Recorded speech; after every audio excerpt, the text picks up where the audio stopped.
अस्सलाम वालेकुम everyone, my name is Isha Saqib and I am a clinical nutritionist and dietitian.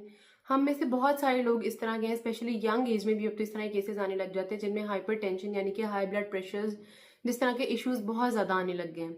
Blood pressure बहुत ज़्यादा high हो जाता है। एक नॉर्मल रेंज में आपको बता देती हूँ 120/80 जो है सिस्टोलिक एंड डायस्टोलिक जो है वो आपको रिकमेंडेड होता है कि इतना आपका होना चाहिए। इससे ज़्यादा अगर आपका ब्लड प्रेशर होता है, अगर तो एज आपकी ज़्यादा है, इससे ज़्यादा थोड़ा सा हो सकता है सिस्टोलिक।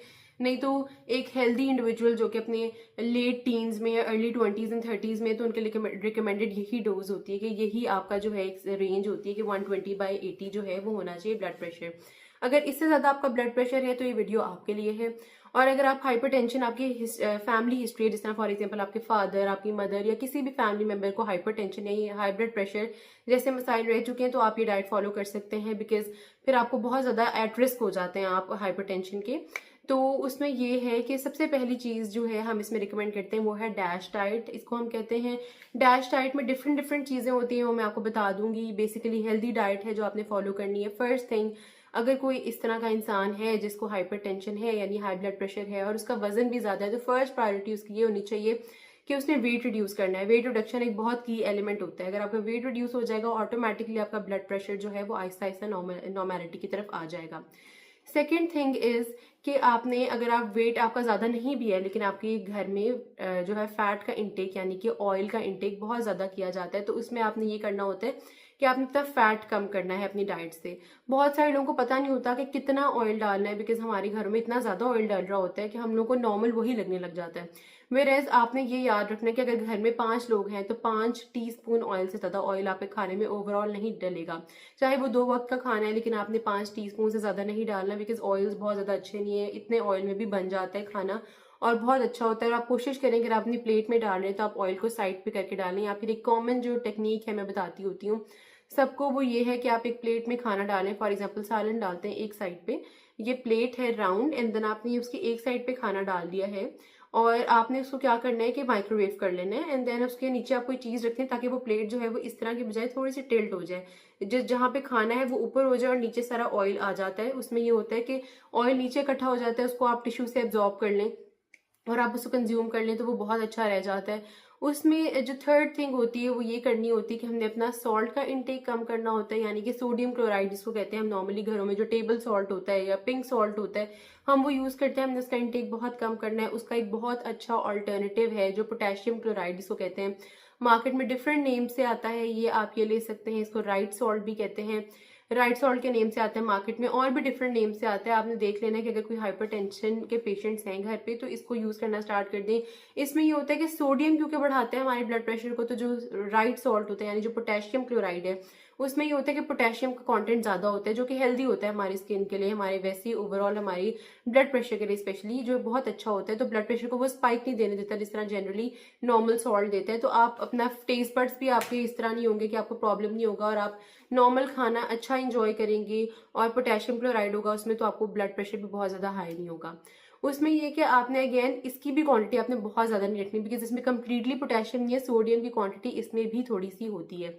दूसरी बात यह है कि आपने पानी का इंटेक बहुत ज़्यादा अच्छा कर लेना। अगर आपको ब्लड प्रेशर है तो पानी का इंटेक कम से कम अपने वेट के अकॉर्डिंगली लाजमी करें। अगेन पानी का इंटेक बहुत ज़्यादा एसेंशियल है। बहुत सारे लोग इस चीज़ को इग्नोर कर देते हैं कि पानी हमें वेट के अकॉर्डिंगली नहीं, वैसे ही ले लेते हैं, 8 ग्लास ले लेते हैं जनरली लोगों को लगता है कि शायद सबकी पानी की रिक्वायरमेंट एक ही है, वेयर हर वेट की डिफरेंट रिक्वायरमेंट है। वो सारी रिक्वायरमेंट्स जो है कैलकुलेट करके मैंने एक और वीडियो में मेंशन की हुई है, मैं वो डिस्क्रिप्शन में मेंशन कर दूंगी, सो दैट आप वहाँ जाके अपने ही वेट के अकॉर्डिंगली अपने पानी की रिक्वायरमेंट लाजमी देख लें। अगर आपको ब्लड प्रेशर के इश्यूज आ रहे हैं तो आपने पानी उतना ही पीना है, कैलकुलेट करके पानी भी पीना चाहिए। उसके अलावा ये है कि आपने जो जितनी भी लीफी ग्रीन्स हैं वो अपनी डाइट में ज़्यादा इनकॉपरेट करनी है। जैसे पालक हो सकती है, उसके अलावा केल हो सकती है, ब्रोकली भी हो सकती है। ब्रोकली बहुत अच्छी है, अगर घर में ब्रोकली अवेलेबल है तो बड़ा अच्छा वो ऑल्टरनेटिव है। नॉर्मल जितने भी वेजिटेबल्स हैं आप उसके बजाय ब्रोकली स्टीम करके ले लें, एक तो टेस्ट में भी अच्छी होती है, प्लस आप उसे डिफरेंट डिफरेंट रेसिपीज बना के खा सकते हैं। उसके अलावा अगर आपके पास ब्रोकली अवेलेबल नहीं है तो दो इस तरह की वेजिटेबल्स हैं जो आपने लाजमी कंज्यूम करनी है। जनरली लोग वो नहीं खाते, उनको फ्लेवर नहीं अच्छा लगता, लेकिन आप कुकिंग प्रैक्टिसेस और उसके प्रेपरेशन मेथड्स चेंज करके उसे यूज़ कर लें तो बहुत अच्छा है। एक होते हैं टिंडे और एक होता है कद्दू। बहुत ज़्यादा ट्रेडिशनल एक डाइट है, बहुत सारे लोगों को आई एम श्योर नहीं पसंद आएगी, लेकिन ये बहुत ज़्यादा हेल्प आउट करते हैं आपके ब्लड प्रेशर को लोअर करने में। तो जब इस तरह के प्रॉब्लम्स होते हैं तो आपने ये चीज़ें कंज्यूम करनी है। उसके अलावा एक बहुत एसेंशियल चीज़ ये है कि आपने जो है ना अपनी डाइट में एक तो पानी का इंटेक कर लिया था, दही का इंटेक बड़ा अच्छा करना है आपने। तो दही जो है वो लाजमी आप लें। एक तो वो कूलिंग इफेक्ट होता है दही के, अगेन जो मेथड्स हैं मार्केट बॉट आप ना लें, बिकॉज ऑब्वियसली प्रोसेस्ड होता है। घर में बनाए दही और वो लें, वो बहुत अच्छा होता है। उसके अलावा एक बड़ी मेजर चीज़ होती है जो आपने करनी है, वो आप हमेशा याद रखें कि जब भी आपको ब्लड प्रेशर ज़्यादा है तो आपने 2 तरह की प्रोटीन लेनी है। यानी कि आप चिकन ले सकते हैं, बड़ी लीन प्रोटीन है, इसके अंदर फैट कट्स कम है, ये आपके ब्लड प्रेशर को बढ़ाएगा नहीं। इस तरह ही आप फिश ले सकते हैं, फिश में भी कोई भी फॉर्म ले सकते हैं। डीप फ्राई नहीं करना चिकन को ना फिश को, और इसको आपने ग्रिल करके खाना या फिर सालन में डाल के खाएं। और उसके अलावा जो है इसमें भी ओमेगा 3 फैटी एसिड्स होते हैं, एसेंशियल न्यूट्रिएंट्स होते हैं। आप फिश भी ले सकते हैं। आप कौन से 2 इस तरह के मीट्स हैं जो आपने अवॉइड करने हैं, वो है एक है रेड मीट, एक है मटन। रेड मीट यानी कि जो बीफ होता है वो आपने बिल्कुल कंजम्पशन जो है उसकी रिस्ट्रिक्ट कर देनी है, स्पेशली जब आपका हाई ब्लड प्रेशर है। ये हाई ब्लड प्रेशर को और ज्यादा इंक्रीज कर सकते हैं, इसमें फैट बहुत ज्यादा होता है। इस तरह जो मटन है ये बहुत उतना बीफ जितना तो ज्यादा नहीं करता, लेकिन मटन भी बहुत ज्यादा इंप्रूव कर सकता है। तो आपने मटन का भी इंटेक कम कर देना है, वंस अ वीक करना है या ट्वाइस अ वीक कर लें, इससे ज्यादा नहीं। अगर आप डेली बेसिस से प्रोटीन खाने वाले हैं तो आपने उसमें लाजमी कोशिश करनी है कि प्रोटीन में आप मिल्क बेस्ड प्रोटीन भी ले सकते हैं, यानी कि पनीर भी ले सकते हैं। उसके अलावा आपने लेना है चिकन या फिर फिश। इसके अलावा आपने प्रोटीन जो है बाकी प्रोटीन्स को लिमिट कर देना है। आपका वेट बहुत जल्दी एक तो रिड्यूस होगा, प्लस आपका ब्लड प्रेशर बहुत लोअर होगा। मैं इसके अलावा और भी टिप्स आपसे शेयर कर दूंगी नेक्स्ट वीडियो में, ब्लड प्रेशर के रिगार्डिंग जो भी आपके कंसर्न्स हैं और डिटेल में बता दूंगी, सो दैट आपको हेल्प आउट हो जाए। Hope this video help you. If you have any suggestions regarding anything, मुझे ज़रूर बताएं कमेंट सेक्शन में। I will definitely make a video about that topic. And if you like my video, subscribe to my channel.